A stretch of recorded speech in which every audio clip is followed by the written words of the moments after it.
ঘড়ির কাঁটা যখন রাত 12টার ঘর ছুঁই ছুঁই, পুরো দেশ যখন গভীর ঘুমে আচ্ছন্ন, ঠিক তখনই মন্ত্রিপরিষদ বিভাগ থেকে নিঃশব্দে জারি করা হলো একটি প্রজ্ঞাপন। আপাতদৃষ্টিতে সাদা কাগজে কালো কালির কিছু সাধারণ প্রশাসনিক শব্দ, কিন্তু এই শব্দগুলোর আড়ালে কি লুকিয়েছিল রাষ্ট্র ক্ষমতার সমীকরণ বদলে দেওয়ার কোনো নীলনকশা? সাধারণ মানুষের চোখে এটি কেবল একটি নোটিশ হতে পারে, কিন্তু অনুসন্ধানী দৃষ্টিতে এটি ছিল একটি সাজানো তাসের ঘর, যার প্রতিটি চাল অত্যন্ত সূক্ষ্মভাবে দেওয়া হয়েছে। বিসমিল্লাহির রহমানির রহিম। আসসালামু আলাইকুম। সুপ্রিয় দর্শক, বাংলাদেশের সমসাময়িক ঘটনার উপর যে সকল ভাইরাল এবং ট্রেন্ডিং নিউজ আপনারা সচরাচর সোশ্যাল মিডিয়াতে দেখে থাকেন, সেই সকল ভাইরাল এবং ট্রেন্ডিং নিউজের বিশ্লেষণ ভিত্তিক আলোচনা নিয়ে আমি আজমল আবারও হাজির হয়েছি। তো দর্শক, ভিডিওটি না টেনে পুরো ভিডিওটি দেখার চেষ্টা করবেন। আর আমার এই চ্যানেলে যারা নতুন, অবশ্যই সাবস্ক্রাইব করে বেল আইকনটি চেপে দিবেন। আর যারা ইতিমধ্যে সাবস্ক্রাইব করেছেন তাদেরকে অসংখ্য ধন্যবাদ। তো চলুন দর্শক, ভিডিওটিতে একটা লাইক দিয়ে ধারাবাহিকভাবে পুরো ভিডিওটি দেখে আসি। এই একটিমাত্র কাগজ দেশের রাজনৈতিক অঙ্গনে এবং সামাজিক যোগাযোগ মাধ্যমে এমন এক ভয়াবহ ঝড়ের জন্ম দিয়েছে, যার ঝাপটা রিক্টার স্কেলে মাপা অসম্ভব। প্রজ্ঞাপনের মূল কথা, ত্রয়োদশ জাতীয় সংসদে প্রধানমন্ত্রী তারেক রহমানের অনুপস্থিতিতে তার সাংসদীয় দায়িত্ব পালন করবেন নির্দিষ্ট কিছু মন্ত্রী। কিন্তু এখানেই দানা বাঁধছে আসল রহস্য। সবচেয়ে সংবেদনশীল এবং ক্ষমতাধর দপ্তরগুলো, প্রতিরক্ষা মন্ত্রণালয়, মন্ত্রিপরিষদ বিভাগ এবং সশস্ত্র বাহিনী বিভাগ, এগুলোর সাংসদীয় কার্যক্রম দেখভালের বিশাল ভার ন্যস্ত করা হয়েছে বর্তমান স্বরাষ্ট্রমন্ত্রী সালাউদ্দিন আহমেদের কাঁধে। প্রশ্ন জাগে, এই ক্ষমতার বিকেন্দ্রীকরণ কি সদিচ্ছা থেকে, নাকি পর্দার আড়ালের ষড়যন্ত্র সফল করার কোনো প্রাথমিক ধাপ? খবরটি চাউর হতেই চারদিকে কানাঘুষা আর গুঞ্জন। প্রশ্ন উঠছে তীব্রভাবে, একজন নির্বাচিত প্রধানমন্ত্রী দেশের সার্বভৌম সংসদের অধিবেশনে অনুপস্থিত থাকবেন কেন? এই অনুপস্থিতি শব্দটির গভীর অর্থ আসলে কি? সাবেক সংসদ সদস্য গোলাম মৌলা রনির তীক্ষ্ণ পর্যবেক্ষণ যেন কোটি মানুষের মনের সংশয়কেই ভাষা দিয়েছে। তিনি বিস্ময় আর ক্ষোভ মেশানো কণ্ঠে প্রশ্ন তুলেছেন, প্রধানমন্ত্রীর অনুপস্থিতি বলতে কি বোঝায়? What do you mean by prime minister's absence? বাংলাদেশের সাংসদীয় ইতিহাসে কোনোদিন প্রধানমন্ত্রী আনুষ্ঠানিকভাবে এভাবে অনুপস্থিত থাকেননি। তার দায়িত্ব অন্য কাউকে দেওয়া হয়নি। অথচ নতুন এই সরকার এসব কি শুরু করেছে? রনি সাহেব তার স্বভাবসুলভ ভঙ্গিতে একটা পুরানো প্রবাদ আওড়েছেন, আয়রন রনি এত ভালো, কিন্তু ভালো নারী নগে। এই লোকজ প্রবাদের আড়ালেই কি লুকিয়ে আছে আগামী দিনের রাজনীতির সমীকরণ বদলানোর এক সংকেত? রাজনীতি বিশ্লেষকরা এই পুরো ঘটনাটিকে নিছক প্রশাসনিক আদেশ হিসেবেই দেখছেন না। তাদের দৃষ্টিতে বর্তমান সরকারের ভেতরে সালাউদ্দিন আহমেদ মূলত একজন ডি ফ্যাক্টো প্রধানমন্ত্রী বা অঘোষিত সরকার প্রধান হিসেবে আবির্ভূত হয়েছেন। একটু গভীরভাবে পর্যবেক্ষণ করলেই এর অকাট্য প্রমাণ মিলবে। কাগজে কলমে তিনি স্বরাষ্ট্রমন্ত্রী হলেও সরকারের সবচেয়ে গুরুত্বপূর্ণ নীতি নির্ধারণী বিষয়গুলোতে শেষ কথা বলছেন তিনি।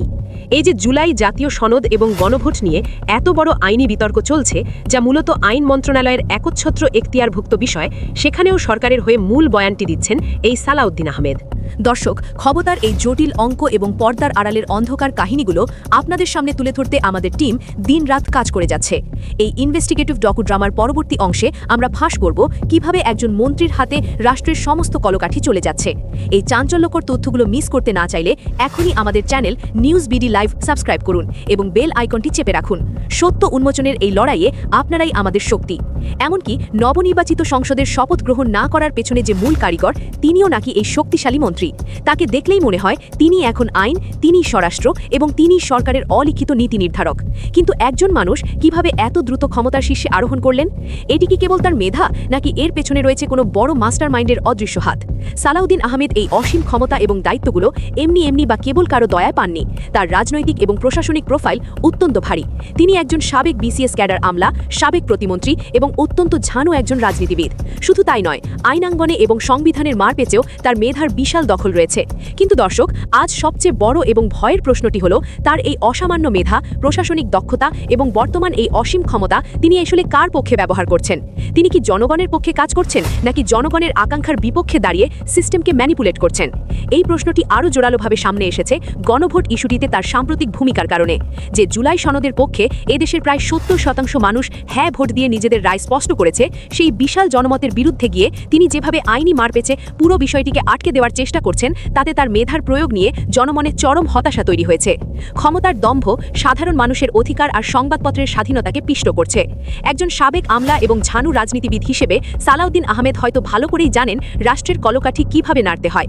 কিন্তু 5ই অগাস্টের সেই রক্তস্নাত নতুন বাংলাদেশে দাঁড়িয়ে যেখানে হাজারো প্রাণ বিসর্জন দেওয়া হয়েছে স্রেফ বৈষম্য আর স্বৈরাচারের অবসানের জন্য, সেখানে 70% ম্যান্ডেটকে বৃদ্ধাঙ্গুলি দেখানোটা কতটা যে বুমেরাং হতে পারে সেটা কি তিনি বা তার দল ভুলে যাচ্ছেন? ক্ষমতার এই নগ্ন কেন্দ্রীকরণ আর দম্ভ আগামী দিনে এই সরকারকে কোন ভয়াবহ খাদের কিনারায় নিয়ে দাঁড় করায় সেটাই এখন দেশের সচেতন মহলের সবচেয়ে বড় দুশ্চিন্তার বিষয়। ক্ষমতার দম্ভ এবং ভিন্ন মতের প্রতি চরম অসহিষ্ণুতা কিভাবে একটি রাজনৈতিক দলের রন্ধ্রে রন্ধ্রে প্রবেশ করেছে তা বুঝতে হলে সালাউদ্দিন আহমেদ ইস্যুতে ঘটে যাওয়া সাম্প্রতিক ঘটনাগুলোর দিকে একটু নজর দেওয়াই যথেষ্ট। একটু ভেবে দেখুন, এই তো কিছুদিন আগের কথা, যখন অন্তর্বর্তীকালীন সরকারের প্রধান নোবেলজয়ী অধ্যাপক ডক্টর মোহাম্মদ ইউনুসকে প্রকাশ্যে অশালীন ভাষায় গালিগালাজ করা হয়েছিল, তখন কিন্তু দেশে কাউকে তার চাকরি হারাতে হয়নি, কাউকে অন্ধকার প্রকোষ্ঠে যেতে হয়নি। কিন্তু আজ এই তথাকথিত মুক্ত বাংলাদেশের স্বরাষ্ট্রমন্ত্রী সালাউদ্দিন আহমেদের বেলায় আমরা যা দেখছি তা কেবল অবিশ্বাস্যই নয়, বরং চরম লজ্জাজনক। নিজের ব্যক্তিগত কম্পিউটারে স্বরাষ্ট্রমন্ত্রীর একটি ছবি স্রেফ একটি অশালীন নামের ফোল্ডারে সেভ করে রাখার মতো ঠুনকো অজুহাতে প্রথম আলোর মতো দেশের শীর্ষ সংবাদ মাধ্যমের একজন সাংবাদিককে চাকরি হারাতে হয়েছে। সাংবাদিকতার ইতিহাসে এর চেয়ে বড় প্রহসন আর কি হতে পারে? এটি কি কোনো রাষ্ট্রীয় গোপনীয়তা ফাঁস ছিল, নাকি এটি ছিল কেবল ব্যক্তিগত আক্রোশ চরিতার্থ করার একটি মাধ্যম? এখানেই কিন্তু এই পর্দার আড়ালের ষড়যন্ত্র থেমে নেই। ক্ষমতার দম্ভ কতটা অন্ধ হতে পারে তার আরেকটি নগ্ন প্রমাণ আমাদের সামনে আসে সোশ্যাল মিডিয়ার একটি তুচ্ছ ঘটনাকে কেন্দ্র করে। ভাবুন তো, আপনি ফেসবুকে একটি ইভেন্ট দেখলেন যা কেবল একটি ব্যঙ্গচিত্র বা ক্যারিকেচার। আপনি কৌতূহলবশত সেখানে গোয়িং অপশনে একটি ক্লিক করলেন, আর এই সামান্য কারণেই আপনার ক্যারিয়ার ধ্বংস হয়ে গেল। ঠিক এটাই ঘটেছে বেসরকারি কক্সবাজার ইন্টারন্যাশনাল ইউনিভার্সিটির একজন কর্মকর্তার সাথে। স্বরাষ্ট্রমন্ত্রী সালাউদ্দিন আহমেদের একটি ব্যঙ্গচিত্র সম্বলিত ইভেন্টে অংশ নেওয়ার মহা অপরাধে তাকে সরাসরি বরখাস্ত করা হয়েছে।